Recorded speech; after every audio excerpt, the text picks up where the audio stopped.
जैसा श्रेष्ठ जन्म मुझे मिला है, ऐसे श्रेष्ठ जीवन का अब मुझे निर्माण करना है। ऐसा एक छोटा सा शुभ भाव इस छोटे से हृदय के अंदर में आप जागृत करें। और एक ऐसा छोटा सा शुभ भाव अगर इस छोटे से हृदय में जागृत हो जाए तो जीवन में बहुत बड़ा परिवर्तन आ सकता है। लेकिन रोज कह रहा हूं ऐसे कि जीवन को श्रेष्ठ बनाने की बातें करना बड़ी आसान है। वास्तव में अगर जीवन को श्रेष्ठ बनाना हो तो उससे भी आसान है।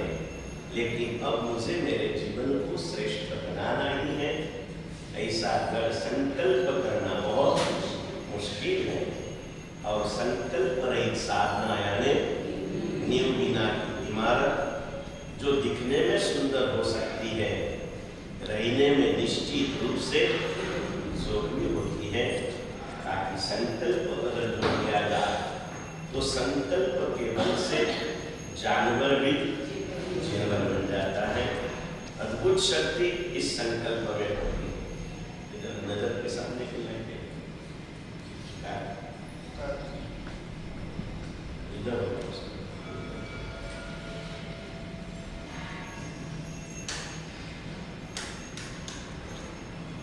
संकल्प ये सबसे बड़ा हमारा बल है, हमारे नहीं चल सकता है। और संकल्प नहीं है तो मंदिर की 2 सीढ़ी चढ़ना भी मुश्किल होता है। और इसीलिए तो एक गुजराती कवि ने सुंदर सी 2 पंक्तियां लिखी कि कदम अस्थिर हो, कदम अस्थिर हो एने मार्ग पर जड़तो નથી। कदम अस्थिर हो एने मार्ग पर चढ़तो नहीं। और अडग कौन गया? कोई टेंसिंग और दूसरा ही ले और कोई गया नहीं था। अब तो हर साल ऐसे ही 2-4 लोग शिखर एवरेस्ट को सर करने वाले के समाचार, उसमें ऐसे ऐसे भी समाचार आते हैं कि दोनों पांव से पंखु थे, शरीर से स्त्री का शरीर था, उम्र से सिर्फ 14 साल की उम्र थी। 10 साल पहले पुणे की ऐसी एक लड़की ने एवरेस्ट के शिखर को सर किया। यानी संकल्प हो तो हिमालय चढ़ना भी आसान है, और संकल्प नहीं है तो रास्ते पे चलना भी मुश्किल है। इसलिए जीवन में संकल्प करना है, और संकल्प और कुछ भी नहीं करना है, सिर्फ इतना नक्की करना है। क्या नक्की करना है? इंसान का जन्म मिला है, इंसान होना है। और जैन कुल में जन्म मिला है तो जैन होना है। आज धीरे धीरे आगे बढ़ना है। इंसान की ऊपर अगर निबंध लिखने का बोला ना तो 400 पेज भी लिखा जाता। इंसान किसे कहते हैं? लेकिन एक राजा के दरबार में 4 पंडित बैठा है, और आए हुए पंडित एक अर्थशास्त्र का पंडित था, एक आरोग्य शास्त्र का पंडित था, एक काम शास्त्र का पंडित था, एक धर्मशास्त्र का पंडित था। और अपने अपने द्वारा रचित ग्रंथों को लेकर के आए थे।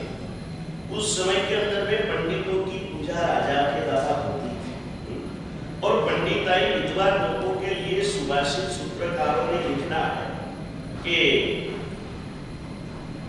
विद्वत्वं च नृपत्वं च, यानी विद्वत्ता और राजनीति नैव तुल्य कदाचन, दोनों की तुलना कभी हो सकती नहीं। दोनों में से बड़ा कौन होगा? विद्वान का राजा है। बहुत सुंदर शब्द लिखा है, स्वदेशे पूज्यते राजा, विद्वान सर्वत्र पूज्यते।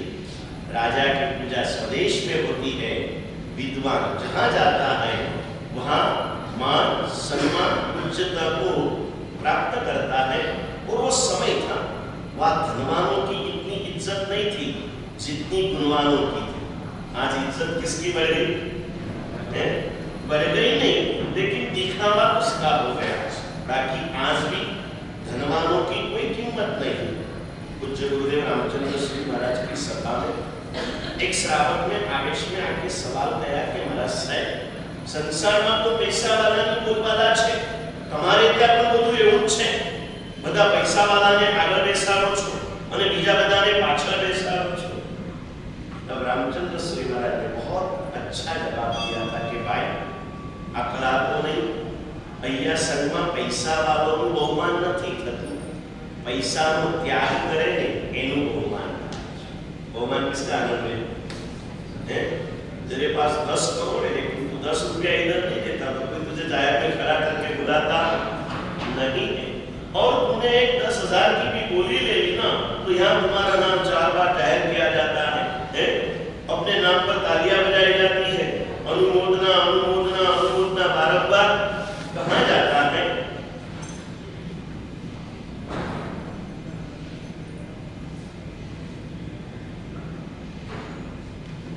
तो विद्वत्त्वं च नृपत्वं च नैव तुल्यं कदाचन।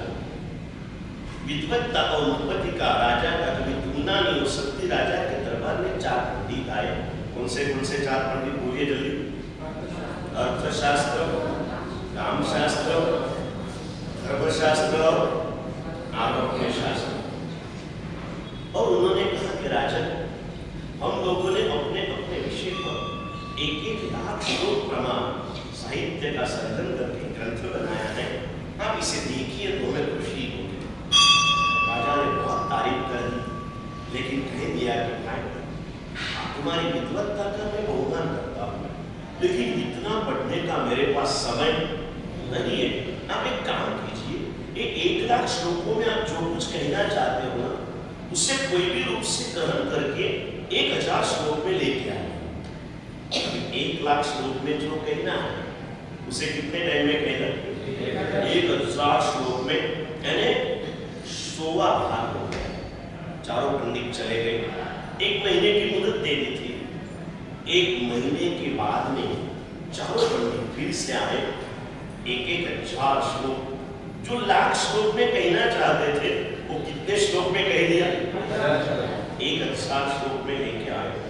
राजा ने बहुत तारीफ कर दी लेकिन राजा ने कहा कि भैया आप लोग लाए हो, आपका बहुत बहुत धन्यवाद, लेकिन मैं आपकी क्षमा चाहता हूँ कि अभी ये 1,000 श्लोक पढ़ने का भी समय मेरे पास में नहीं है, क्योंकि अभी सामने से दुश्मन राजा युद्ध लेकर के आ रहा है, मैं उसकी तैयारी में नहीं छूट रहा हूँ। तो आप एक काम करना, मैं युद्ध करके वापिस आऊंगा, तब तक के अंदर में आप 1,000 श्लोक में जो कहना चाहते हो ना वो 1 श्लोक में कहिए। कितने श्लोक में? और 1,000 श्लोक की बात राजा ने उनको कही। संयोग ऐसे आए, युद्ध टल गया। महीने भर के बाद में चारों पंडित पधारे और पधार कर उन्होंने 1 लाख श्लोक की बात 1,000 श्लोक में आई और 1,000 श्लोक की बात 1 श्लोक में आई। राजा ने कहा कि भाई बहुत अच्छा किया, लेकिन अभी मेरे यहाँ बालक का राजकुमार का जन्म हुआ है, मैं इतनी धमाल में हूँ, इतनी धमाल में, और आगे भी समय मिले ऐसा लग नहीं रहा। एक काम करो, आप चारों जना जो कह सकते हो ना वो चारों जन मिलके 1 श्लोक में सब कुछ लेके आए। चारों की बात 1 श्लोक में, यानी एक के लिए कितना समय मिला? 1 पद, 4 पाद का 1 श्लोक होता है और वो चले गए। और चारों ने मिलके 1 श्लोक के अंदर में चारों शास्त्रों का सार दे दिया।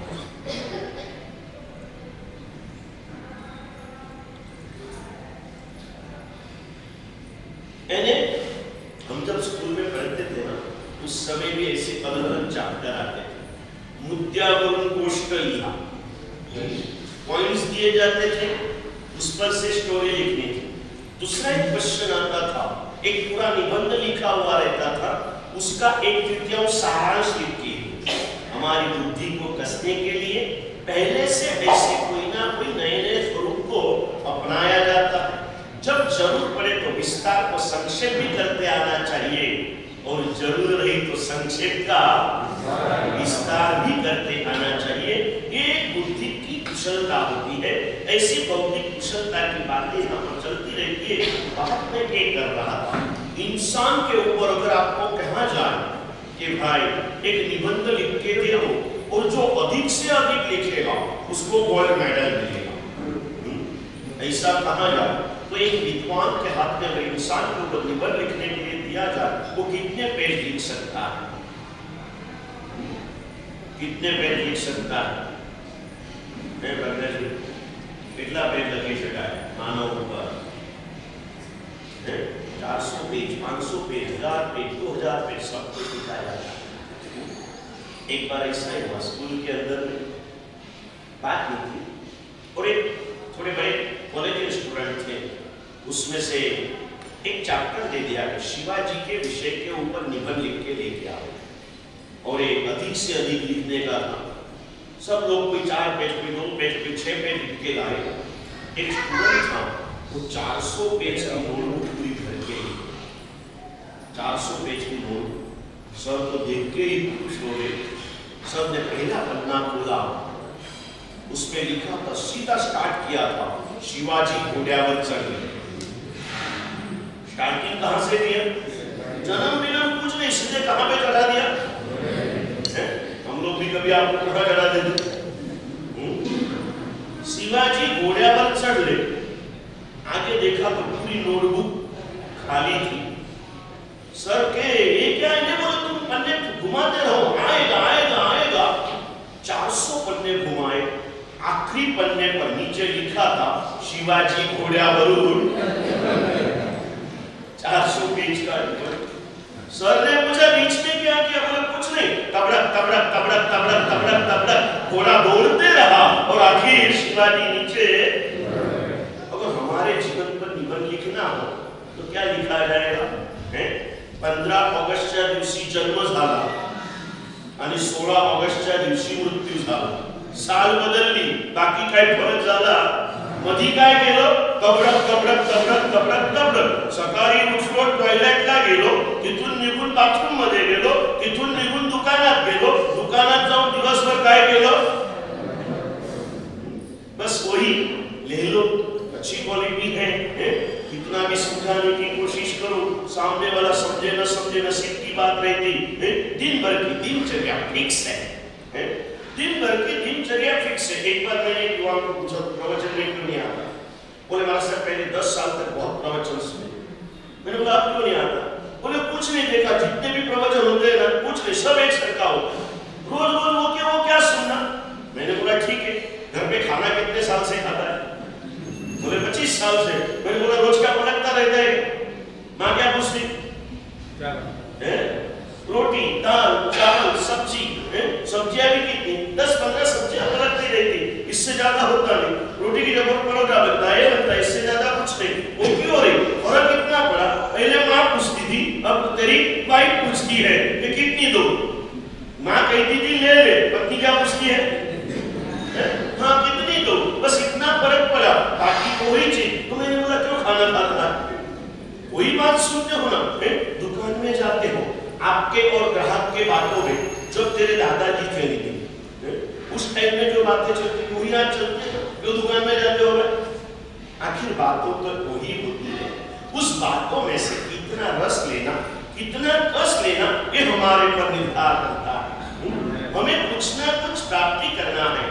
प्रवचन तो सुनते रहेंगे, लेकिन प्रवचन के माध्यम से जीवन में परिवर्तन तो करना ही होगा। जीवन में परिवर्तन होना चाहिए। हमारे जानना में प्रवचन के समय में परिवर्तन होता है, हमारे जीवन में कोई परिवर्तन नहीं होता है ना भाई। क्यों? मारवाड़ी में कहावत है, गुरुदेव बहुत बार कहते हैं कि महाजन मारा माथे, मोरी खेली बैठे ने बैठे। हाँ, महाजन मारा माथे में, मोरी खेली बैठे ने बैठे। इसको महाराष्ट्र में क्या कहते हैं मालूम है आनंद भैया? ऐकावे जनाचे पण करावे मनाचे। दुनिया भर की सुनो, लेकिन करो तो मन की मत करो। मन जैसा दुश्मन दूसरा वही। जो भी करना है, दुनिया मन का कहा मानती है, जैन जिनका कहा मानती है। जिन जिनेश्वर परमात्मा जिनाज्ञा का पालन करो, जैन होता है। बात चल रही है, संकल्प को एक ही छोटा सा करना है। इंसान जन्म मिला है, इंसान होना है। जैन कुल में जन्म मिला है तो जैन होना है। इंसान के ऊपर अगर हिसाब लिखने के बैठे तो 200, 400, 1000, 2000 जितना बड़ा विद्वान हो सकता है उतना बड़ा निबंध लिख सकता है, लेकिन इंसान की व्याख्या सिर्फ 2 वाक्यों में करनी है तो क्या कर सकते हैं?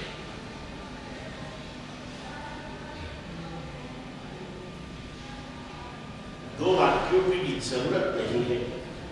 एक वाक्य में इंसान की व्याख्या और एक वाक्य में जैन की व्याख्या गुरुदेव की कृपा से की है। आज आपके सामने रखता हूँ, बड़े प्यार से उसे यहाँ छोड़ के जाना। जब भी आओगे मैं आपको याद दिलाते रहूँगा, क्योंकि ले जाने जैसी चीज नहीं है। मैंने पूछा कौन मेरे गाँव में, मैंने बोला आप लोग ऐसा क्यों कर रहे हो? बोले महाराज हम खानदान हो, किसी के भी घर पे गए कितनी भी अच्छी चीज मिली ना देख लेते, घर पे लेके जाते हैं। अब खानदान हो ना, इसलिए मेरी अच्छी बात है, घर पे लेके जाते हैं, नहीं हो ना? अगर आज तक गुरु ग्रंथों की बातों को दिल में रखकर जाते ना, तो आज तक आप जाजम पर नहीं होते, कहा होते, पाठ पर आ जाते। कब आखिर आने जैसा स्थान तो कली काल का मोक्ष यहाँ पहुंचने पर ही। कली काल में मोक्ष कहाँ तक पहुंचाता है हमें? यहाँ तक के मोक्ष में जो आ जाता है ना, याद रखो, ट्रेन पैसेंजर की हो या कल मोदी जी बुलेट ट्रेन लेके आए बैठने के लिए प्लेटफॉर्म पे, तो कोई बुलेट ट्रेन आपके घर पे आपके बेडरूम में आके आपको उठा के नहीं जाएगी। प्लेटफॉर्म पे जाना पड़ेगा। ऊपर के मोक्ष में जाने के लिए प्लेटफॉर्म कौन सा है? यहाँ तक पहुंच जाइए, फिर वहां तक पहुंचने में कोई मुश्किल ही नहीं है। इंसान की परिभाषा एक वाक्य में आज कहे, बीच में कभी भी पूछूं तो आएगा, 2-4 दिन के बाद पूछूं, 8-15 दिन के बाद पूछूं, शायद मैं पूछने का भूल जाऊं, तो आप याद दिलाओगे ना आशीष भैया कि गुरु जी वो इंसान की व्याख्या में कहो, ऐसा बीच में उंगली उठा ले पूछना है। इंसान की व्याख्या एक बात, क्या करना है, इंसान बनने के लिए क्या होना चाहिए, बहुत छोटी सी व्याख्या गुरुदेव की कृपा से बनी है। हजारों लाखों पंक्तियों में जो लिख सकते हैं उसे एक वाक्य में समाया है। ज्ञानी भगवंतों ने शास्त्रों में जो लिखा है उसका एक सार है। 1 लाख श्लोक का सार एक पद में विद्वान दे सकते हैं। एक श्लोक में कितने में दे सकते हैं? एक पद में हजारों लाखों अन्य जिस पर लिखे जा सकते, उस इंसान की व्याख्या एक वाक्य में दी जा सकती है।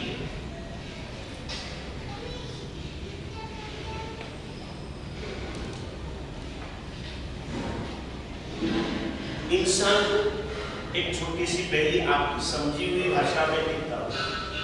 इंसान किसे कहते हैं? जिसमें इंसानियत है उसे इंसान कहते हैं। बराबर।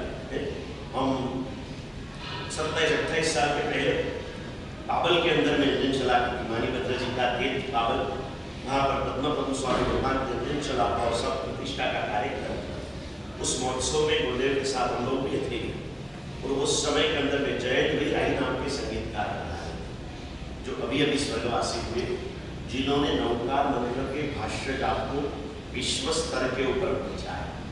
आज अपने यहाँ आपको कोई नई स्कीम बताते तो आप उसे अप्लाई करने के लिए आपका मन इतना उल्लसित नहीं होता है। बम्बई, सूरत, गुजरात की ओर आगे बढ़ो, जैसी जैसी नई स्कीमें देते हैं ना तो उसको लोग फॉलो करने में उत्साही रहते। नौकार जाप हर महीने में 1 दिवस ऐसी कई संगत है कि जहाँ पर जयंत राय के माध्यम से सुबह के अंदर में 6 से 8 बजे तक नौकार का जाप चलता और उसके बाद में सकल संगति नौकार से रहती। ऐसे कई संगत वो जयंत राय संगीतकार के रूप में थे और वो रोज शाम को भक्ति भावना प्रारंभ करते। भक्ति भावना जब प्रारंभ करते ना, आगे के बहुत अलग अलग रहते हैं, लेकिन जैसे मांगलिक में नौकार रहता ना, उस नौकार के बाद में वो एक कव्वाली बोलते थे, 1-2-3 गाथा। उस कव्वाली का ध्रुवपद था। ध्रुवपद मतलब हर गाथा के पीछे आने वाला निश्चित पद, उसे ध्रुवपद कहते हैं। उसका ध्रुवपद गुजराती कव्वाली थी कि मानसो नकामा मानसाई विनाना, मानसो नकामा मानसाई विनाना, जिसमें मानवता नहीं है, वो इंसान के रूप में कोई कामता नहीं। इंसान इंसानियत की व्याख्या है। आप लोग मानवता किसे कहते हैं? कोई भूखे को रोटी खिला रहे मानवता है, प्यासे को पानी खिला रहे ये मानवता है, कोई बूढ़े को हाथ पकड़ के रास्ता क्रॉस करा दे वो इन शॉर्ट में कोई दुखी को सुख देना ये क्या है? मानवता है। आप इतनी मानवता को समझे हो, लेकिन ये मानवता का दूसरा स्तर है। मानवता का प्रथम स्तर क्या है? फर्स्ट स्टेज कौन सी मानवता की? बहुत सुंदर सी बात शास्त्रों में लिखी है। इंसान किसे कहना? दूसरों को सुखी करे वो इंसान नहीं, लेकिन किसी को भी कभी भी दुखी न करे वो इंसान। किसी को भी कभी भी दुखी न करे वो क्या होता है? इंसान। एक प्रश्न पूछो प्रज्ञेश में, कोई ने सुख आपको सहलू है कि कोई ने दुख ना आपको सहलू है? दो में से सरल साधना पूछे सरल છે સરળ લાગે છે। હવે તારા ધ્યાનથી પ્રેક્ટિસ કરજો। હે આંગણે આવેલા કોઈ યાચકને 10 રૂપિયા આપી દેવા સહેલા છે, પણ ધંધાની અંદરમાં 1000 રૂપિયાની અનીતિ ન કરવી બહુ અઘરી છે। હે સામે આવેલા યાચકને 10 રૂપિયા આપી દેવા સહેલા છે, પણ ધંધામાં અનીતિ ન કરવી તે બહુ અઘરું છે। દરેક વાતમાં આ વસ્તુ લાગુ પડશે। આવનારા યાચકને સરસ મજાની રોટલી ખવડાવી દેવી સહેલી છે, પણ પોતે પાવભાજીનો ત્યાગ કરવો અઘરો છે। દરેક વાતમાં ચીજ લાગતી જશે। वो प्रैक्टिकल सिर्फ सोचना है।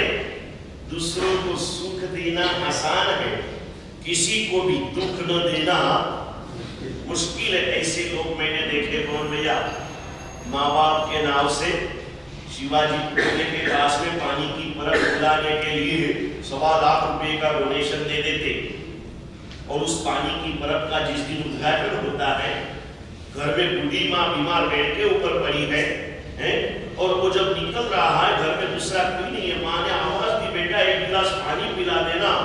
वो कहता है माँ टाइम हो गया, मैं चला, पानी बाद में मिलेगा। घर में बूढ़ी माँ को पानी नहीं पिलाता है, और माँ के नाम से क्या खोल देता है?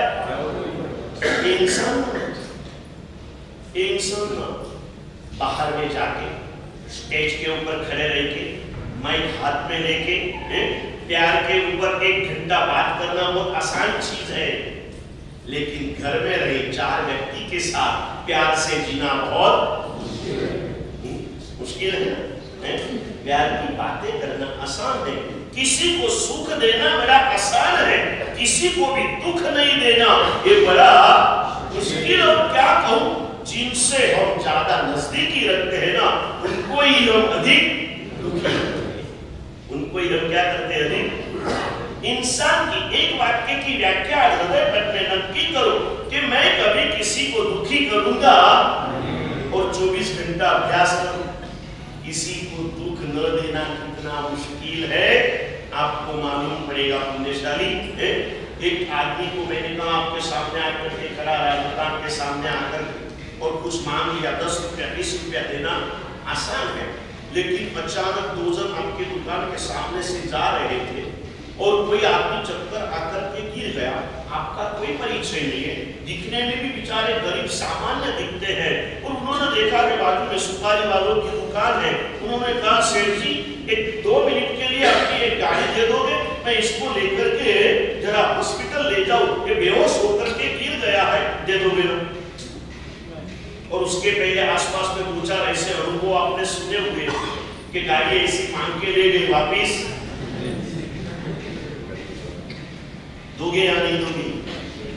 इंसान की व्याख्या, और इस व्याख्या में अपने आप को बिठाने की कोशिश करो कि मैं दूसरों को सुख दूंगा या नहीं दूंगा, ये मेरे बस की बात नहीं। सुख देने की लाख भावना होने पर भी आप सबको सब प्रकार का सुख कभी दे सकते नहीं हो, लेकिन किसी को भी दुख न देना ये बोलने में बड़ा आसान है, जी चाहे तो करने में भी बड़ा आसान है, लेकिन जन्म जन्म से सबको दुख देने की आदत लेकर के जीव यहाँ पर आया है ना, तो इस चीज को एक्सेप्ट कर सकता नहीं है।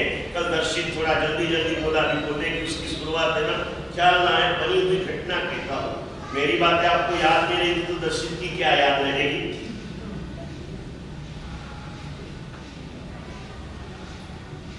बंबई बालकेश्वर की सत्य घटना। एक लड़की वेल टैलेंटेड, बालकेश्वर बोला तो पैसे का पूछना ही, बालकेश्वर बोला तो धरती का स्वर्ग माना जाता। अभी तो बहुत एरिया डेवलप हो गए, लेकिन बालकेश्वर बुलाया जाता नहीं है। वहाँ की लड़की पढ़ने में टैलेंटेड, बहुत बड़ा फ्रेंड सर्कल, और फ्रेंड सर्कल में भी सबसे आगे, सब रूप से, आपकी भाषा में कहिए तो रूप में भी सुंदर, धन में भी सुंदर, स्वभाव से भी सुंदर, गुणों से भी सुंदर, सब रूप से अच्छा था। एक कमी थी, धर्म के प्रति कोई लगाव नहीं था। लेकिन मैंने कहा वैसे कि जैन कुल में जन्म ली हर व्यक्ति क्या है, तैयार बाट का दीपक है। सिर्फ उस ज्योत को, इस प्रकाश का स्पर्श मिले ना, इतनी ही जरूरत है, और इतनी जरूरत होनी चाहिए। एक समय ऐसा आया, कोई गुरु भगवत के प्रवचन में वो चली गई और आत्मा में वैराग्य की ज्योत जलती है, प्रकट हो चुकी। संयम लेने का उसका निश्चय हो चुका। जब संयम लेने की जाहिरात हो गई ना, पूरा फ्रेंड सर्कल इकट्ठा हो गया है, सब परेशान थे, सबकी प्यारी थी। सबने मिलकर पूछा कि बेन तने શું દુઃખ છે કે તું દીક્ષા લઈ રહી છે? તને સંસારમાં શું દુઃખ પડ્યું કે તું દીક્ષા લઈ છે?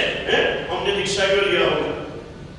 संसार में बहुत दुखी थे इसलिए, जितने भी साधु साध्वी है, हमने दीक्षा क्यों लिया है? हम दुखी थे इसलिए लिया ना। मैं बहन बनियों ने पूछा कि तने संसाરમાં શું દુઃખ છે કે તું દીક્ષા લેવા નીકળી છે? और उसने बड़े स्माइल देते हुआ के बहन, मने संसार में दुख छे माटे हूँ दीक्षा नहीं लई रही, पर बीजाने दुख दीधा वगर संसार में कोई सुख मलतु नहीं ने माटे हूँ दीक्षा ले रही छूं। केम के मारे कोई ने दुखी करवा, किसी को भी दुखी न करना हो ना, तो साधु बने बिना दूसरा कोई रास्ता नहीं है। आप संसार में रहो चाहने पर भी हम बड़े जीवों को देखते हैं। हमारी हिंसा और दुख की परिभाषा पंचेंद्रिय मनुष्यों तक सीमित है। जैन शासन ने पृथ्वी काय से लगाकर त्रस्काय तक और एकेंद्रिय से लगाकर पंचेंद्रिय जीवों तक की बात कही है। किसी भी जीव को तू दुख देगा, तेरी इंसानियत में इतना आघात होगा। इंसान की सीधे सीधी भाषा, जो कभी किसी को दुखी न करे उसे क्या कहते हैं? इंसान कहते हैं। अब जैन की व्याख्या बताओ, एक वाक्य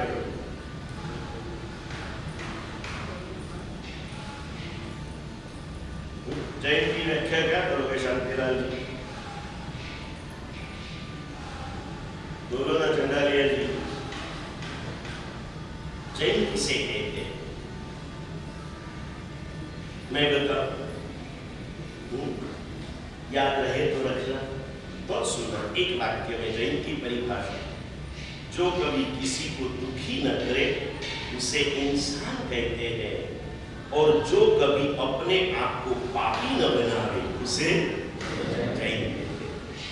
जैन व्यक्ति पाप से बचती रहती है, और जो पाप करना पड़े उसे रहती रहती है। कभी हंसते हंसते पाप वो करती नहीं। हंसते हंसते पाप जो भी करना पड़े, ठीक है, जिम्मेदारियां, व्यवहार में बैठे हो। और मैंने आपको परमात्मा का संदेश सुनाया था प्रवेश के पहले के प्रवचन में, संसार के व्यवहार में बैठे हो, हर व्यवहार का पालन तो करना ही होगा, फिर धर्म कब करना? बात कही थी, क्या कहा था? परमात्मा का संदेश क्या सुनाया था? क्या सुनाया था? बोलो ना। खीसे में नोट लेके आते हो ना, उसके बजाय हाथ में नोटबुक लेके आते हो। थोड़ा थोड़ा कुछ लिखते चलो, उसमें से कुछ ना कुछ मिलेगा। भगवान का संदेश मैंने आपको सुनाया था पुण्यशाली, कि भगवान कहते कि मैं नहीं कहता कि तुम तेरे व्यवहारों को भूल जा। संसारी आदमी को 24 घंटा धर्म करने की मनाही है। आप बोलेंगे मैं संसार में रहूंगा, लेकिन रोज देशावदासी करूंगा, रोज पोषण करूंगा, ये तो सिर्फ मैं कहता हूँ बातें, आपके तो मन में भी ये बातें कभी आती है? रोज कह रहा हूं, फिर भी इतने दिन से आज 8 दिन हो के 9वां दिन आ गया, लेकिन बैठना है तो जाजम पे ही बैठना है, सामायिक तो करना है। निश्चय करके बैठे हो ना, संकल्प में स्थिर होने के बजाय आप अपने मन के विकल्पों में दृढ़ बन के रह रहे हो, कोई बात नहीं।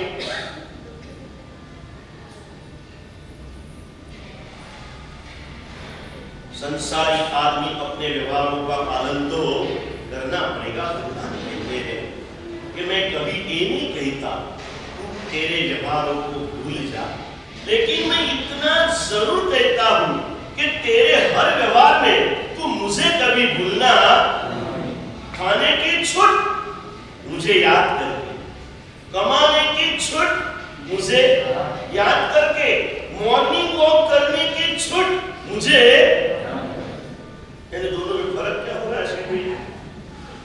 भगवान को भूल के मॉर्निंग वॉक करने वाले लॉन्स के ऊपर चलते हैं, भगवान को याद करके मॉर्निंग वॉक करने वाले ग्राउंड पे चलते हैं। किसी ने कह दिया कि आपको आंखों की तकलीफ है, वैसे भी जालना आपकी हॉस्पिटल में है, नंबर 1 की ब्रांच है, गणेश नेत्रालय की ब्रांच गणपति नेत्रालय औरंगाबाद में है। सिया जी के घर में रुके दिन भर गणपति नेत्रालय का बोर्ड देखते रहे, रात को भी लाइट में बोर्ड चमकता था, है गणपति नेत्रालय। और वहां डॉक्टर साहब ने कह दिया कि भाई आपको आंखों की बहुत कमजोरी है, आपको लॉन्स के ऊपर चलना चाहिए, है तो आपकी आंखों का तेज बढ़ेगा। बाहर निकले, मेरे रेशे को आके कहा, मैंने कहा कि तूने लॉन्स पर नहीं चलना चाहिए, नहीं तो तेरी सम्यक दृष्टि जो है ना वो नष्ट होती जाएगी। चमड़े की आंखों की दृष्टि बढ़ती है लॉन्स के ऊपर चलने से, और सम्यक दृष्टि टूटती है लॉन्स के ऊपर चलने से। अब क्या स्वीकार करोगे? स्वीकार क्या करोगी? मैं तो ग्राउंड पे चलने की भी छूट नहीं देता शांतिलाल जी, जिनको सुबह मॉर्निंग वॉक करता है। मुझे भी डॉक्टरों ने कहा था आप चलते रहो, तो मैंने क्या रास्ता अपनाया, मंदिर जी को 108 प्रदक्षिणा करते रहे। क्या करते रहेगा? मंदिर जी को 108 प्रदक्षिणा करना, 2-2.5 किलोमीटर चलना भी हो जाता, मॉर्निंग वॉक भी हो जाता, भगवान की भक्ति भी हो जाती, और भगवान के आसपास जो बार-बार घूमते रहता है ना, वो एक दिन भगवान बन जाता। चलो यहाँ तक की बात नहीं, पहले आपकी 2 स्कीम की बात करता है। चलने को कहा, रोज ग्राउंड पर चलते थे, अभी आंखों की तकलीफ खड़ी हो गई, डॉक्टर ने कहा लॉन्स के ऊपर चलो, आप चलोगे या नहीं चलोगे? और आप मेरे बहुत परिचित हो, आपको मेरे प्रति बहुत प्यार है, आपने मुझे कुछ कहा भी नहीं, और मैं बिहार करके अचानक मंठा रोड से आ रहा था, और वहां पर महिमाशाली के ग्राउंड के लॉन्स के ऊपर आप लोग चल रहे थे, और मैंने बुला के पूछा आनंद भैया क्या कर रहा भाई? अभी तो इधर है तो अच्छा है, 8 दिन में एक आध बार भी आनंद भैया की गोचरी मिलेगी, महिमाशाली में जाएगा तो 4 महीने में एक बार, जब आनंद भैया बाजे गाजे के साथ लेके जाएगा तब गोचरी मिलेगी। समझ गए ना भाई? भगवान के नजदीक रहो। श्रावक का घर कहाँ होना चाहिए? शास्त्रों में स्पष्ट लिखा है, तत्थ वसीज सट्ठो जय हिम सरजत्थ वही संजोगो। श्रावक ने अपना घर वहां रखना चाहिए जहां उसे साधु का सत्संग मिलता है।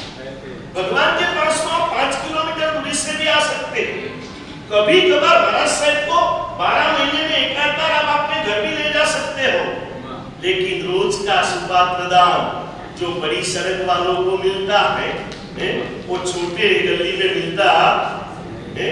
आसपास में रहने वाले, क्या बताओ, अहमदनगर जाके आया, उपासने से 100 कदम के अंदर एक परिवार रहता है, गांधी परिवार। पहले से कई सालों से वो घर, शायद 100 साल से उनका वो घर था। आज चाहे तो सोसाइटी में 2 करोड़ का बंगला बन के रह सके ना इस स्थिति में, लेकिन वो घर छोड़ते नहीं। माँ बाप थे, माँ बाप तो स्वर्गवासी हो गए, अभी बेटा मिला उनका।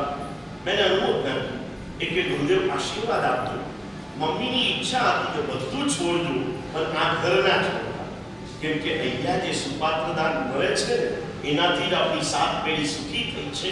આને તમે ક્યારે છોડતા નહીં। दूर से नजदीक आने की कोशिश करो, नजदीक से दूर जाने की। आज हमारे प्रमोद भैया मेरे पुराने जानने अभी मोदी खाने में आ गए, कितना फर्क पड़ गया। खुद की आराधनाओं में भी फर्क पड़ गया, रोज की पूजाएं चालू हो गई, ये सब कुछ फर्क पड़ा। रोज का सुपात्र दान भी चालू हो गया, भक्ति की भावनाएं बढ़ती चली, सत्संग मिलते रहा और उस सत्संग के माध्यम से जीवन में बहुत कुछ परिवर्तन आते रहा। पुण्यशाली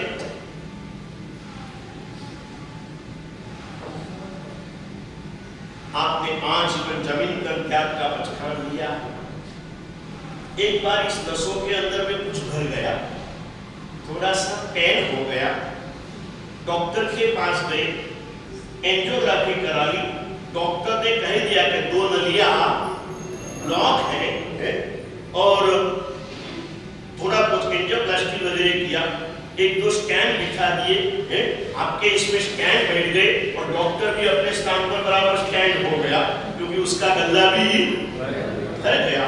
ऐसे लोग देखे पुण्यशाली, ऐसे लोग 10 साल के पहले डॉक्टर ने बाईपास बोल दिया था, उन्होंने कुछ नहीं, योगासन चालू कर दिया, आज भी हंसते हैं, खिलते हैं, बाईपास करने की कोई जरूरत नहीं है। जब भी आपको बाईपास करने की बात आ जाए, चाहता हूं चंद्र प्रभु दादा को कहता हूं कि आपके कोई भक्तों को कभी बाईपास कराना, लेकिन अगर कभी ऐसी पोजीशन खड़ी हो जाए ना, तो बाईपास करने के पहले 108 दिन रोज 108 खमासना देना, फिर चेकिंग करके बाईपास करना। करोगे?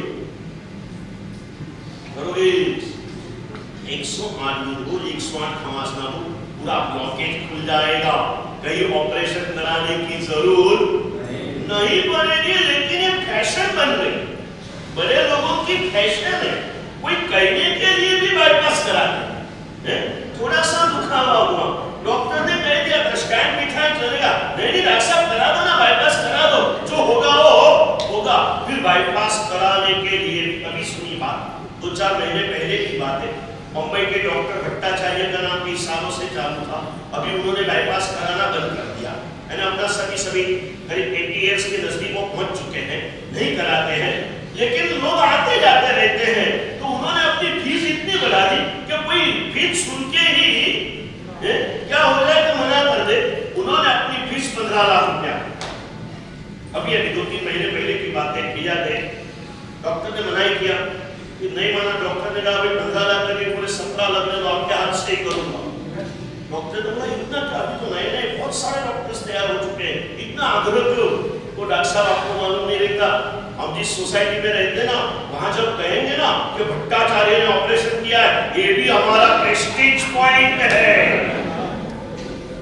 आपके प्रेस्टीज पॉइंट की बातें क्या करना, सूरज चौमासा किया धर्मेंद्र भैया, धर्मचक्र तक हुआ गुरुदेव की निश्रा में। आप जैसे पुण्यशाली उसमें जुड़े, 3 महीने पूरे हो गए, उसके बाद में पोली जी पूरी हो गई, और पोली जी के बाद एक रविवार के दिन वो भाई ने गुरुदेव को कहा, गुरुदेव आज प्रतिक्रमण में नहीं आओ। गुरुदेव के केम કે આજે અમારે હોટેલમાં જવાનું છે। ગુરુદેવ કે આટલો મોટો ધર્મચક્ર એ સાહેબ થઈ ગયો તમારી કૃપાથી, અને તમે કહો તો બધું જ કરીએ, પણ રવિવારે તો અમારે હોટેલમાં જવું જ પડે। ગુરુદેવ કે કેમ જવું જ પડે? કે ના, રવિવારે અમે જે સર્કલમાં રહીએ છીએ ને, અઠવાડિયે એકવાર હોટેલમાં ન જઈએ ને તો ચાલે નહીં, પાછી હોટેલ બી ગમે તે ન ચાલે।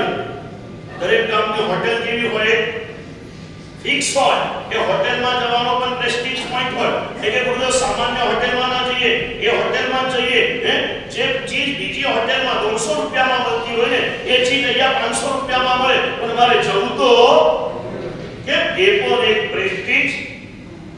आपके प्रेस्टीज पॉइंट को भी समझना बहुत मुश्किल हो चुका है। पाप का डर हृदय में से निकल गया है। जैन उसे कहते हैं जो अपने आप को कभी पापी न बनाए।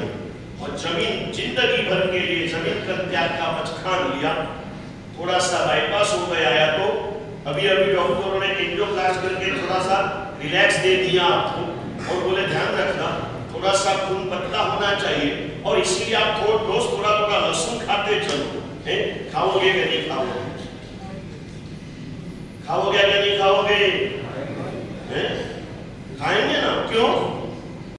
क्योंकि आपको कभी मरना, और लहसुन खाने वाले को अमर पट्टा डॉक्टर ताकत लिख के दिखे, बराबर है? जो लहसुन खाएगा उससे जिंदगी में कभी मौत आएगी। और आप मेरे पास आए, आपने नियम मेरे पास ही लिया था, और आप इतने खानदान थे कि मुझे पूछे बिना नियम तोड़ना चाहते नहीं थे। आपने आकर के मुझे कह दिया कि मुझे ऐसी बात है, थोड़ी लहसुन की छूट दे दो, और हमको करुणा के साथ छूट देनी पड़ती ना भाई। गुरु पाप की छूट नहीं देती, लेकिन दवाई का ऑप्शन जरूर बताते हैं। आप खाते हो इसलिए कोई आपको कहते हैं। मुझे भी ऐसी तकलीफ हुई थी, और एक डॉक्टर मिले, बम्बई डोंबिवली के पास में थे हम। डॉक्टर ने कहा कि महाराज जी આવું કઈ થાય ને એટલે અમે બધા આ સંસારીઓને તો લસણ ખાવાનું કહીએ, પણ મને ખબર છે કે તમે મારા સાહેબ લોકો લસણ નથી ખાતા, એટલે તમે દાલચીની ચાવીને વાપરજો, એટલે તમારું કામ લસણ का ऑपरेशन हमारी दालचीनी है। गुजराती में ने तर्ज केवा, ये दालचीनी चबा के भी आप अपने खून को पतला रख सकते हो, और लहसुन खा के भी पतला रख सकते हो। आप कौन सा ऑप्शन एक्सेप्ट करोगे? नक्की हो गए आपसे? नक्की ना हो। चालना का कोई भी श्रावक कभी भी लहसुन खाएगा नहीं ना, नहीं खाएगा ना। तो एक गांव में मैंने पूछा, बोले महाराज से दवा के रूप में तो कभी नहीं खाएगा?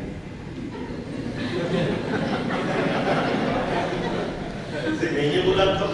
तो बोले महाराज साहब कभी कभी फ्रेंड सर्कल में बाहर खाने को वगैरह जाना पड़ता है, फिर वहां गए ना महाराज साहब, इच्छा नहीं होता महाराज साहब बिल्कुल, और ऐसा कोई शौक भी नहीं है मुझे ये खाने का। लेकिन अभी क्या सबके साथ में गए ना महाराज साहब, तो अभी वो इडली संभार खाया, वो संभार के अंदर में थोड़ा लहसुन का मसाला तो रहता ही है।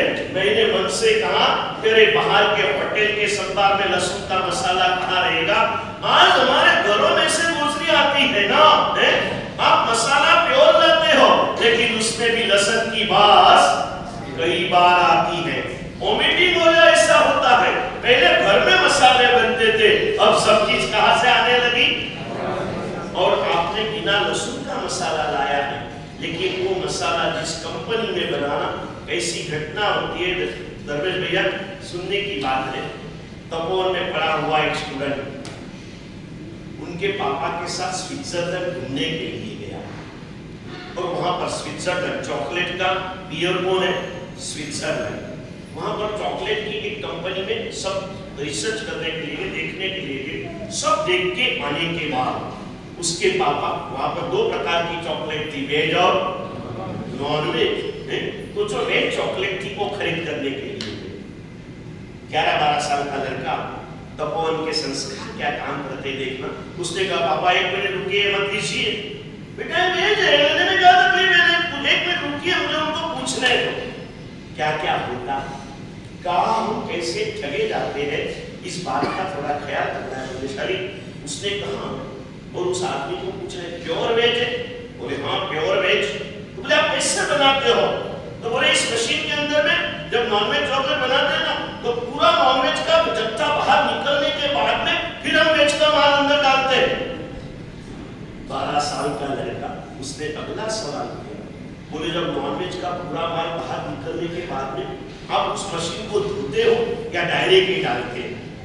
नहीं बोले भैया हम धोते तो नहीं है, फिर उसके बाद में डायरेक्ट वेज का जत्था डाल देते हैं। तो वेज के जत्थे में नॉनवेज आता क्या नहीं आता? आप जो बाहर के मसाले ला रहे हो ना पुण्यशाली, जो मशीन में लहसुन वाला मसाला बनता है ना, उसी मशीन में बिना लहसुन का मसाला भी बनता है। और लहसुन ऐसी चीज, जब छोटे थे, छोटे गांव में बड़े हुए, रोज फ्रेश दूध आता था। उस समय में डेयरी का नाम भी नहीं सुना था, फ्रेश दूध घर पे आता था। कभी कभार दूध में एकदम लहसुन की बास थी, तो दूध वाले को पूछते कि भाई आज बास तो आ रही? नहीं बोले शेठ काय झालं ते, काल त्या मुलांनी म्हशीला घास टाकलं ना, त्याच्यात थोडे ते लसणाचा पाला भी होता, तो खाल्ला म्हणून वास। आपके मुंह में से अच्छे काम के लिए नाक की जो बदबू आती है ना, कोई आपको कह दे तब करो आप ना कहते, कोई आपको कह दे दान करो आप ना कहते हो, कोई बात को कहते व्रत नियम का स्वीकार करो, आप ना कहते हो। जैन कुल में आई हुई व्यक्ति कभी भी अच्छे काम में ना कह सकती नहीं है। ये जो ना होती है ना, वो मिथ्यात्व की बदबू से भरपूर होती है। इसका कारण आसपास का पूरा माहौल होता है। जैन कुल में आए हो पुण्यशाली, जैन की परिभाषा हर समय ध्यान में रखना, जो कभी पाप न करे हो अपनी आत्मा पापी बने। ऐसा कोई भी क्रिया, ऐसा कोई भी विचार, ऐसा कोई भी भाषा प्रयोग जैन व्यक्ति कभी करेगा करेगा नहीं। एक वाक्य की व्याख्या। और आज इस विषय को पूर्णता की ओर लेके आगे उस विषयों में आगे बढ़ना है। अब मानवता के एक वाक्य की व्याख्या बता दी। क्या बताए पुण्यशाली? बोलो जल्दी बोलो, अभी अभी बोलो। जो कभी किसी को दुखी न करे उसे इंसान। और मानवता के 3 स्टेज बता देगा। मानवता के 3 स्तर। श्रेष्ठ मानवता कहाँ होती है, मानवता का मध्य क्रम कौन सा होता है, और मानवता का प्रारंभिक क्षण होता है।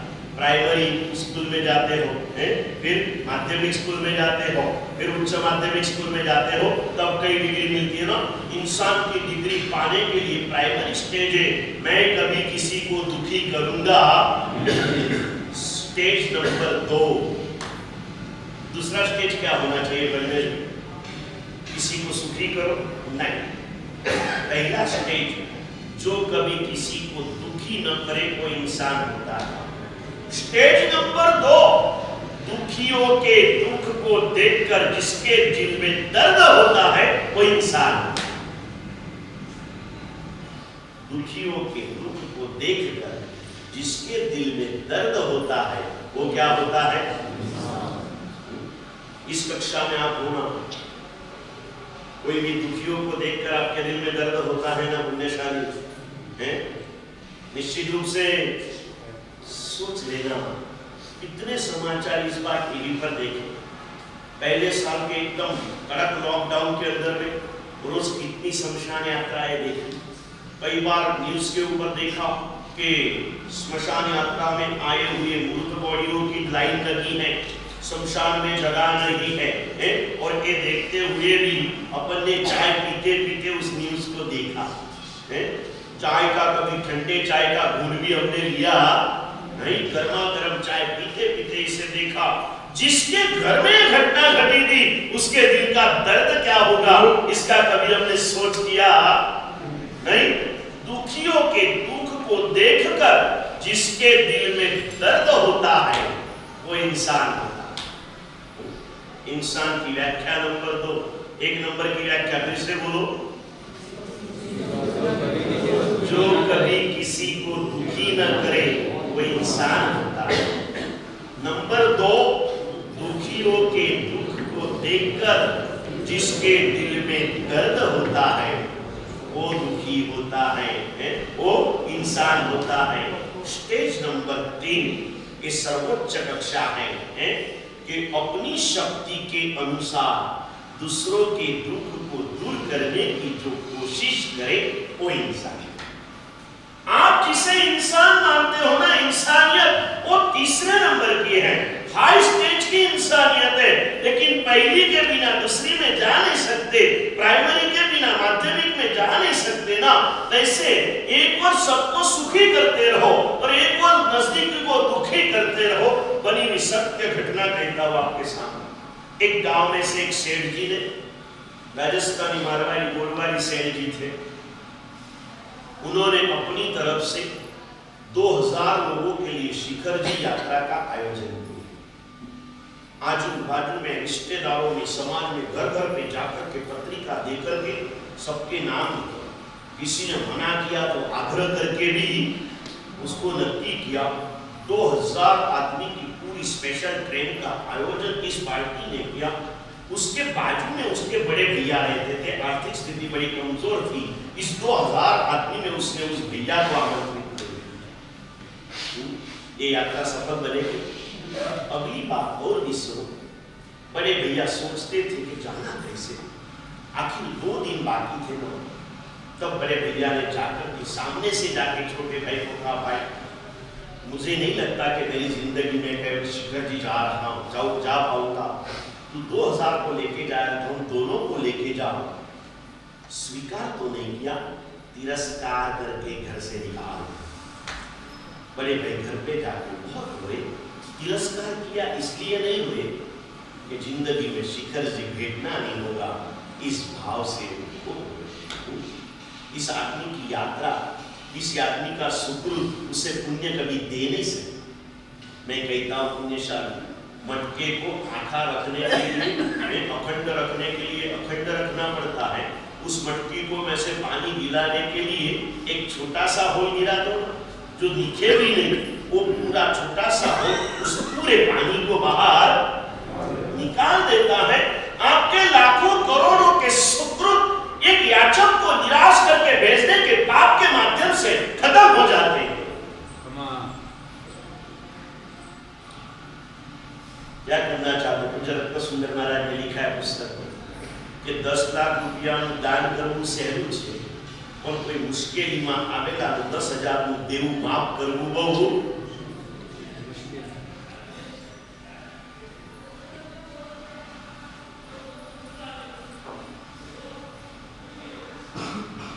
भला करना बहुत आसान है, बुराइयों से बचना बहुत मुश्किल है। अपने आप को बुराइयों से बचाते चलो। इंसानियत के 3 स्टेप आप बोल जाइए। नंबर 1, जो कभी किसी को दुखी न करे उसे इंसान कहते हैं। नंबर 2, दुखियों के दुख कर देखकर जिसके दिल में दर्द होता है उसे इंसान कहते हैं। नंबर 3, अपनी शक्ति के अनुसार जो दूसरों के दुख को दूर करता है उसे इंसान कहते हैं। अब जैन की 3 व्याख्या बताता हूं। जैन की पहली व्याख्या बता दी। क्या बताई जैन की पहली व्याख्या? अपनी आत्मा को जो पापी न करे उसे जैन कहते हैं। जो कभी अपनी आत्मा को पापी बनाए, ऐसे कृत्य न करे उसे जैन कहते हैं। अब जैसे अभी जैनत्व की बात में उसी लेवल में दूसरा पॉइंट देना है तो क्या दे सकते हैं?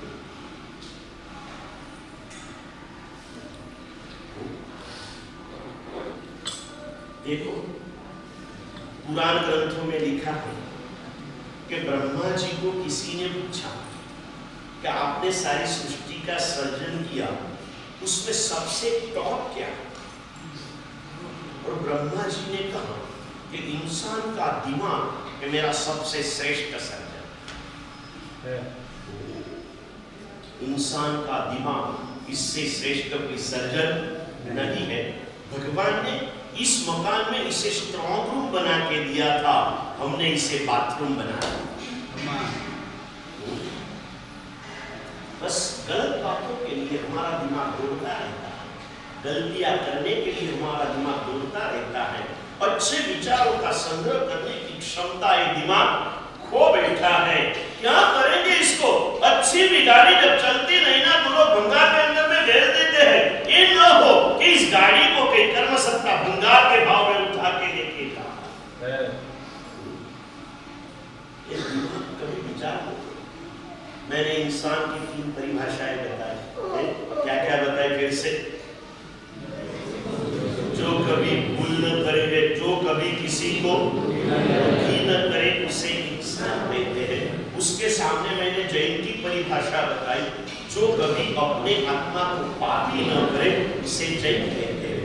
अब इंसानियत की दूसरी व्याख्या मैंने बताई, दुखियों के दर्द को देखकर जो दुखी होता है उसे इंसान कहते हैं। अब इस लेवल में जैन की दूसरी व्याख्या मुझे आपसे चाहिए। हमने हम जैसे कितने लोगों को सुन लिया आज तक। मुझे बात याद आती है, मैं हर बार कहता हूँ इस चीज को। बड़ौदा गए थे पुण्यशाली चातुर्मास करने के लिए गुरुदेव के निष्ठा। अभी ये बात मैंने नगर में भी बताई, अभी यहाँ बताता हूँ आपको। बड़े शहरों में जब चातुर्मास को जाते हैं तो चातुर्मास प्रवेश के 8-15 दिन पहले निकल के थोड़ा सा परिभ्रमण करके मूल स्थान में जाते हैं। ऐसे ही परिभ्रमण चालू था।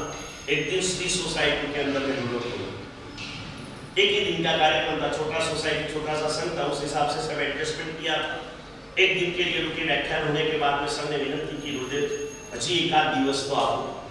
गुरुदेव ने कहा देखो भाई मेरा अभी कल का कार्यक्रम दे दिया है अगले संघ वाले को, फिर भी बहुत आग्रह किया। तो गुरुदेव ने कहा देखो वैसे भी आपके लिए एक दिन मतलब 1 घंटा, संघ के लिए एक दिन मतलब क्या 1 घंटा व्याख्यान सुन लिया और आपका दिन पूरा हो गया, बराबर है ना।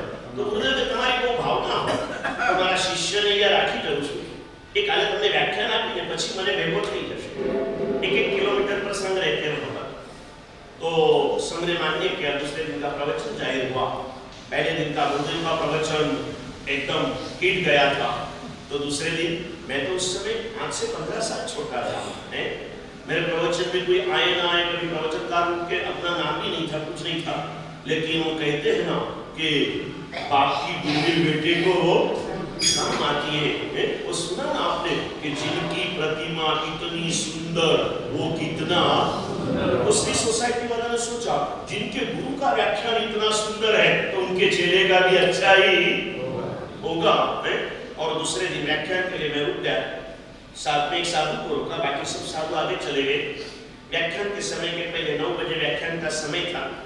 8:30 बजे एक श्रावक पूजा के वस्त्रों में आए, वंदन कर रहे थे। व्याख्यान के हॉल में थोड़ा सा बांधकाम चालू था। व्याख्यान के हॉल में बांधकाम चालू तो श्रावक ने वंदन किया, इधर उधर देखा, પછી કે મારા से थोड़ी तकलीफ पड़ती है ना बांधकाम चालू से। मैं कितना यूं हमारे कई तकलीफ होती थी वाली, पर हमारे के 4 महीना રહ્યું છે, तो व्याख्यान आपने निकली जवाब ये के मारा से આ બાંધકામ કેમ ચાલે છે ખબર છે તમને? अभी कई लोग ऐसे आते हैं ना, हमको कुछ लेना ना हो देना ना हो, ऐसी बातों में हमारा समय लेके चले जाते। अभी तेरा घर तू क्यों बना रहा है, मुझे क्या जरूरत है भाई, तुझे बनाना है तो तेरी जरूरत तेरी मर्जी, तू जाने तेरा काम। फिर भी कहते रहते કેટલા ભાઈ મને નથી ખબર એ કે મારા સાહેબ પહેલા છે ને આ જે બાંધકામ થઈ રહ્યું છે ને અહીંયા 2 રૂમો હતી, અહીંયા શું હતી 2 રૂમ હતી, પણ કે મારા સાહેબ ગયા વર્ષે અમારે ત્યાં અક્ષય મોદી મારા સાહેબનું ચોમાસું થયું અને એટલું માણસ વ્યાખ્યાનમાં આવે, એટલું માણસ વ્યાખ્યાનમાં આવે મારા સાહેબ કે આ હોલ નાનો પડવા માંડ્યો। એટલે ટ્રસ્ટ મંડળે નક્કી કર્યું કે ફરી પાછા આવા કોઈ મારા સાહેબ આવે તો આપણો હોલ નાનો ન પડે, એટલે આપણે રૂમો શું કરી નાખો મોટો તોડી નાખો, એટલે આ રૂમો તોડી નાખી છે। મેં બોલા ઠીક है। અને કે મારા સાહેબ શું કહું તમને, અક્ષય મોદી મહારાજનું વ્યાખ્યાન એટલે અક્ષય મોદી મહારાજનું વ્યાખ્યાન સાહેબ એટલા જોર શોરથી વ્યાખ્યાન આપે ને, એટલો પસીનો થાય કે વ્યાખ્યાન પછી રીતસર એમના કપડા નીચોવા પડે પસીનો કાઢવા માટે, એટલો પસીનો એમને થાય। मैंने कहा ठीक है। फिर वो चले गए, फिर व्याख्यान चालू हो। मैंने व्याख्यान में कहा कि भैया मुझे ऐसा आके कहेंगे कि महाराज साहेब अक्षय मोदी महाराज એટલો પસીનો થતો કે વ્યાખ્યાન પછી રીતસર કપડા નીચોવા પડતા। મેં કીધું આજ સુધી આવા તમે અમને કેટલા નીચોવી નાખ્યા, નીચોना तो समझते हो ना, हैं? पूरा कस निकाल दिया साधुओं का, आचार्यों का, साधुओं का, लेकिन हमें अभी तक अपने आप में रस नहीं आया। अपने आप में हमें रस नहीं आया। पैरेलल में व्याख्यान दे सकते हो, चलो आज देता हूं, 1-2 दिन के बाद में वापिस पूछूंगा, मैं पूछने का भी भूल जाऊं और आप जवाब देना भी भूल जाओ। एक गांव में ऐसा ही हुआ, क्योंकि मैं भी यहाँ कुछ ऐसा अभ्यास करके नहीं आता हूँ। मैंने कल ही नम्रवंदन महाराज को भी बताया, इस पाठ का प्रभाव रहता है। इस पाठ पर बैठने के बाद में, इस पाठ का नाम सुधर्मा स्वामी जी की पाठ है और इसमें से उन्हीं के वाइब्रेशन निकलते रहते हैं, कुछ ना कुछ ऐसे शुभ भाव बहते रहते हैं। तो मैं भी शायद उस चीजों को भूल जाता हूँ। एक गाँव ऐसे तो युवान बात कर रहे थे नीचे व्याख्यान में ऊपर आने के पहले, और मैं ऊपर गैलरी में एक दिन गया तो नीचे की बात सुनी, बस व्याख्यान के लिए जा रहा था। नीचे 2 युवान बात कर रहे थे दरवेश में, बोले आला महाराज साहेब रोज આપણને કહે છે હું તમને 2 દાડા 4 દાડા પછી પૂછીશ, પણ ભગવાનની ખૂબ મહેરબાની છે કે પછી પાછું પૂછવાનું એ બી ભૂલી જાય છે, અને શું કીધું તું એ એટલી મહેરબાની ચંદ્રપ્રભુ દાદાની તમારી ઉપર કે તમને આપેલો હોમવર્ક લેવાનું જ હું અને એમાં જ મજા છે, એમાં જ મજા છે કે નહીં? कितना निचो दिया आपने, ऐसे हम जैसे साथियों को, लेकिन हम जिस भावना से आपके बीच में आते हैं, न हम आपको परमात्मा की याद दिलाने आते हैं, न हम आपको गुरु की याद दिलाने के लिए आते हैं, न हम आपको धर्म की याद दिलाने के लिए आते हैं, हम आपको सिर्फ आपकी याद दिलाने के लिए आते हैं। और आप कैसे हो, मैंने आपको 2 दिन के पहले इतिहास के साथ बताया था। आप कैसे हो, कैसे हो, जल्दी से जवाब। अगर जवाब नहीं दिया ना तो मैं भैया दरवाजा बंद कर डालो, किसी को नहीं छोड़ना, चाहे 12 बज जाए, चलेगा? सुरेश भी हाँ बोलते हैं, मेरी दुकान तो खुली है, कोई टेंशन का काम नहीं हो रहा, जिनको बिठाना है उनको।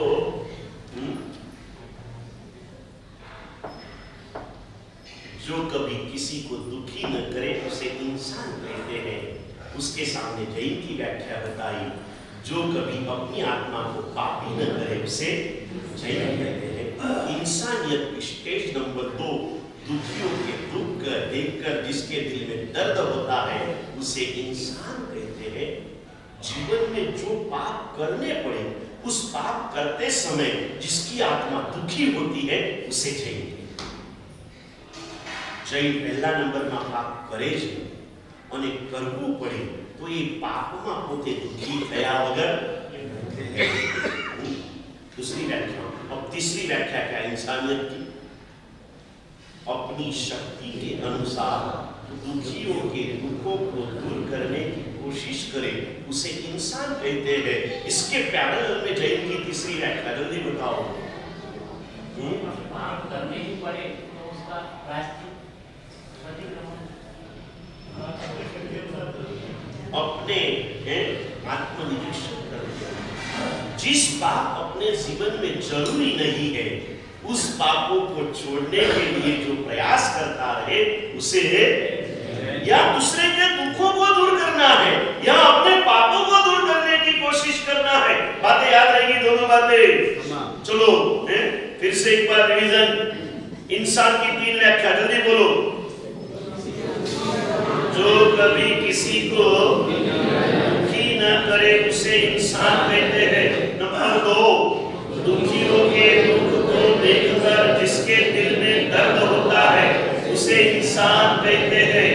नंबर 3, अपनी शक्ति के अनुसार दुखियों के दुख को दूर करने की जो कोशिश करता है उसे इंसान कहते हैं। जैन की 3 परिभाषा है। जो अपने आप को पापी न करे उसे जैन कहते हैं। जो पाप करने पड़ते हैं उस पाप के लिए जिसके दिल में डंक होता है उसे जैन कहते हैं। और नंबर 3, जो पाप छोड़ना शक्य है उस पाप को छोड़ने का जो पुरुषार्थ करता है उसे जैन कहते हैं। फिट हो गई बात? फिट हो जाएगी नक्की? बैठे की दिल में बात, दिमाग में नहीं बिठाना है। ये बात कहाँ बिठाने की है? दिल में बिठाने की है। हम लोग सब उल्टा करने लगे, दिल की बातों को दिमाग में भर दिया और दिमाग की बातों को दिल में भर दिया और सारी गलतियों का प्रारंभ वहां से ही हो गया। सारी गलतियों का प्रारंभ कहां से हो गया? वहां से ही हो गया। जिसे दिल में बसाना था वहां दिमाग लगाते चले, जहां दिमाग लगाना था वहां दिल को दे बैठे। गुरुदेव की बात कह के रुकता हूं पुण्यशाली। गुरुदेव कहते हैं कि संसार और धर्म 2 चीजें आपके पास है, क्या करना चाहिए? तो बोले संसार में पहले परिचय करो, बाद में प्रेम। पहले क्या करो? परिचय करो, बाद में प्रेम करो। धर्म के क्षेत्र में आओ ना, पहले प्रेम करो फिर परिचय करो। आप लोगों ने उल्टा कर दिया। धर्म का प्रेम किए बिना परिचय करते रहे, लेकिन आज तक दिल में धर्म से वास्तविक प्रेम कभी हुआ नहीं। हमारी प्रवृत्ति में कभी कभी धर्म आ गया, लेकिन हमारी चित्त वृत्तियों में धर्म की भावना का स्थिरीकरण आज तक हुआ नहीं। अगर होता है तो कितनी छोटी छोटी एक्टिविटीज आपको बता रहा हूं। किसके लिए बता रहा हूं? नहीं, ऐसा मत समझो। मेरी मिश्रा में जितनी आराधना होगी मेरा नाम पूरे पेपरों में जाएगा, इसलिए कर रहा हूं सारी मेहनत। दर्शन वल्लभ महाराज की मिश्रा में डालना में रोज सुबह 6:30 बजे मंदिर में 150 लोग आकर के खड़े रहते थे, ऐसा दिखाने के लिए कर रहा हूं। दर्शन वल्लभ महाराज की मिश्रा में रोज के व्याख्यान में सभी श्रावक सामायिक लेके बैठते थे, ऐसा दिखाने के लिए मैं पसीना बहा रहा हूं। बराबर भाई, ये सब किसके लिए? तो क्यों नहीं कर रहे हो? What is the reason? क्यों नहीं कर रहे हो? मेरा सब बातें हम आपको नहीं बता सकते।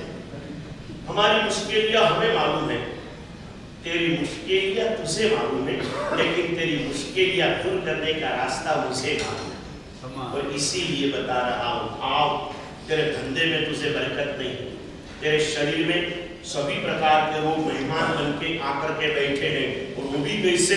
मान न मान मैं तेरा बिना बुलावे आकर के बैठे हैं। तेरे परिवार में कोई तेरा सुनने को तैयार नहीं है। तेरा जाने दे, एक दूसरों से कभी किसी को दिल से प्यार नहीं हो रहा है, ये तेरी मूलभूत समस्या है। और उस समस्या का समाधान मेरे पास है। ऐसा समाधान, सच्चे दिल से प्रभु की भक्ति कर, परमात्मा की कृपा तेरे पर बरसती जाएगी ना, तेरे परिवार में शांति स्थापित होती जाएगी, तेरे व्यापार में संपत्ति बढ़ती जाएगी, तेरे चित्त में समाधि बढ़ती जाएगी। शांति, संपत्ति और समाधि के दाता मेरे चंद्र प्रभु भगवान हैं। कौन से भगवान? चंद्र प्रभु भगवान।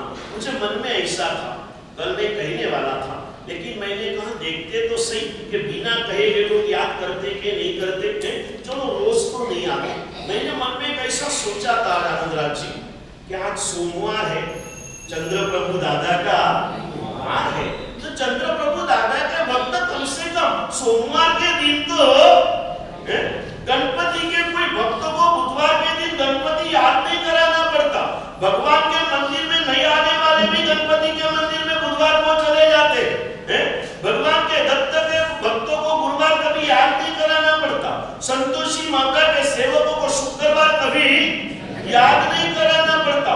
शनि की 7:30 चलने वाले को शनिवार कभी याद नहीं कराना पड़ता। सोने की इच्छा वालों को रविवार कभी। इसलिए मैंने सोचा था कि चंद्र प्रभु दादा के भक्तों को सोमवार याद कराना पड़ेगा। नहीं, मैंने गांव में कहा प्रमोद भैया ये बात, बोले महाराज साहब आपकी कुछ गलती हो रही है। मैंने बोला क्या? बोले महाराज साहब सोमवार के दिन चंद्र प्रभु दादा इतनी कृपा हमारे को बरसाते हैं कि 7 दिन में बिल्कुल शांति की नींद नहीं आती। सोमवार के दिन दादा की इतनी कृपा बरसती है कि शांति की नींद सिर्फ कौन से दिन आती है? तो भी मानना पड़ेगा ना, शांति देने वाले प्रभु, वैसे नींद देने वाले भी बोले भाई। किसके लिए मैं कह रहा हूं? मुझे बताइए तो सिर्फ प्रॉब्लम क्या आपको मनोज भैया? मैं और किसी को कहूँ ना तो वो लोग मुझे पहले सुना दे, मेरा साहब मनोज भैया तो आपकी बहुत बड़ी बड़ी बातें करते रहते, वही नहीं दिखते तो हम काय को आएंगे? और प्रमोद भैया मैंने कहा वो बालक के जैसे। एक बालक को सर ने पूछा तेरी उम्र कितनी? 14 साल। 1 साल के बाद फिर से पूछा तेरी एज कितनी? बोले 14 साल। तो बोले पिछली साल भी 14 साल, 30 साल भी 14 साल। बोले गुरुजी हमारे गुरुदेव ने बताया जो खानदान आदमी एक बार जो बोलता है ना जिंदगी दोबारा वो भूलता। प्रमोद भैया रोज कहते हैं आज पति कमन को आऊंगा। आज पूजा का भी प्रॉमिस किया था कि 7 बजे तो मैं पहुंच जाऊंगा। मैंने बोला चलो एक बार 7 बजे आने की आदत गिरेगी तो दूसरे दिन 6:55 को आएंगे, तीसरे दिन 6:50 को आएंगे, चौथे दिन 6:45 को आएंगे, 5वें दिन 6:40 को आएंगे, छठे दिन 6:35 को आएंगे और 7वें दिन 6:30 को आएंगे। तो अगले सोमवार को नक्की 6:25 को चढ़ावे के टाइम पर आओगे ना चंद्रशेखर? चंदू भी कहते सर मेरा प्रॉब्लम है 2 बार चढ़ना उतरना जमता नहीं है, तो चंदू भाई सुबह आ जाना, वापिस घर पे व्याख्यान के बाद ही जाना। सुबह की चाह प्रमोद भैया जरा व्यवस्था है, जिनको भी तकलीफ है यहाँ व्यवस्था हो जाएगी। फिक्र आपका ही है ना, आपने दिया है, आपको लेना है, उसमें शर्म की चीज की रखना है। जाकर के बोल देना महाराज को, महाराज बिन दूध की चाय बना दो।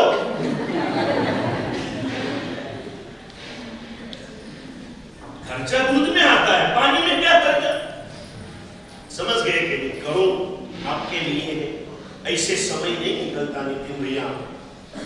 2 घड़ी का समय, एक सामयिक की महिमा शास्त्रकारों ने लिखी है। दिवसे दिवसे लखम देई सुवर्ण सखंडियम एगो एगो पुनः सामायम करे इन बहुपेतस। एक आदमी रोज 1 लाख खंडी सुवर्ण का दान करता है। दान देने में प्रमोद भैया हमारे आगे, एक प्रमोद भैया क्या बात करें, जालना में दान में की कोई कमी नहीं है।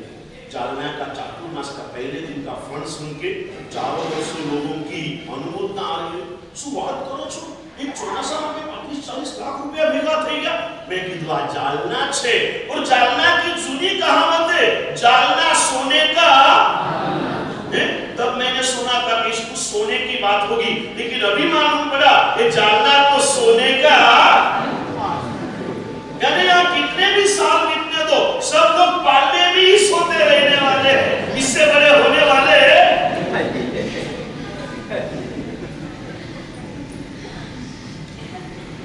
ऐसी नींद में कब तक रहो, जागते रहो, थोड़ा आगे बढ़ते रहो।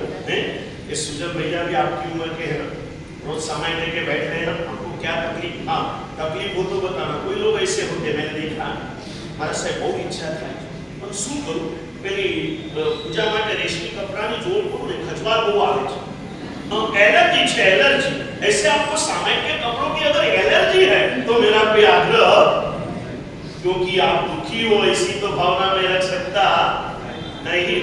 इतना आसान योग आपके लिए बता दिया है। 6:30 बजे आओ, 7:30 बजे तक के पूजा वगैरह करके सामायिक लेके बैठो, और 8:30 बजे जैसे व्याख्यान खत्म हो जाए सामायिक पार के आप चले जा सकते हो पुण्यशाली। इतना आसान उपाय आपके लिए बता दिया। भाव जगह तो जरूर से करना है। आज को 7:30 बजे व्याख्यान कराए, इतना एडजस्टमेंट करके हम लोग आपके लिए आते हैं, विशेष रूप से हमारे भाइयों के लिए। लेकिन जितने लोगों ने हाँ बोला था उसमें से खास कोई दिख नहीं रहा। 2 दिन और ट्राई करूंगा है। अगर आपको किसी को आना ही नहीं है तो फिर हम भाग दौड़ क्यों करें भाई? वापिस फिर 9 का टाइम लेकिन है, हम हमारी ड्यूटी बजाने के लिए आएंगे और 1 घंटा देके चले जाएंगे पुण्यशाली। ये तो आप धर्मशाला की तरह आ रहे हो, प्रेम से कितना समझाया, समझने को तैयार नहीं हो। अपने अपने टाइम पे आना और अपने अपने टाइम पे चले जाना, ये उचित नहीं है। औचित्य बुद्धि रखो। संसार में कोई भी बस पकड़ो, ट्रेन पकड़ो, के फ्लाइट पकड़ो, समय के पहले जाना पड़ता है। इस समय पर आने की कोशिश करो। इंसानियत और जैनत्व की परिभाषाओं का स्मरण करते हुए 24 घंटे में कुछ इंसान बनने की कोशिश करो, कुछ जैन बनने की कोशिश करो, और आज के दिन को सफल करो। यही मंगल कामनाओं के साथ जैसे यहाँ पूरा होगा, तपस्वियों की सामुदायिक क्रियाओं का प्रारंभ होगा, और जैसे यहाँ पर आगे बढ़ेंगे तपस्वियों के बाद, उसके बाद में 11 बजे के बाद जैसे आपके बैचेस है उस हिसाब से आपने निकासना करने के लिए आना है पुण्यशाली। सुंदरता से आराधना में आगे बढ़ो। या बैठे हैं तो आपको जगाने के लिए कुछ गरम शब्द कहना पड़ता है, ताकि आप सभी की आराधना के हृदय से अनुमोदना है। कोई किसी के प्रति द्वेष भाव वगैरह नहीं है पुण्यशाली। जितना आपसे हो सके इतना आप करते हो। यही मंगल कामनाओं के साथ परमात्मा की बातें कहते कुछ विरुद्ध कहा गया तो अधिक भाव से क्षमाया चाहो। मंत्रम संसार सारम, मंत्रम संसार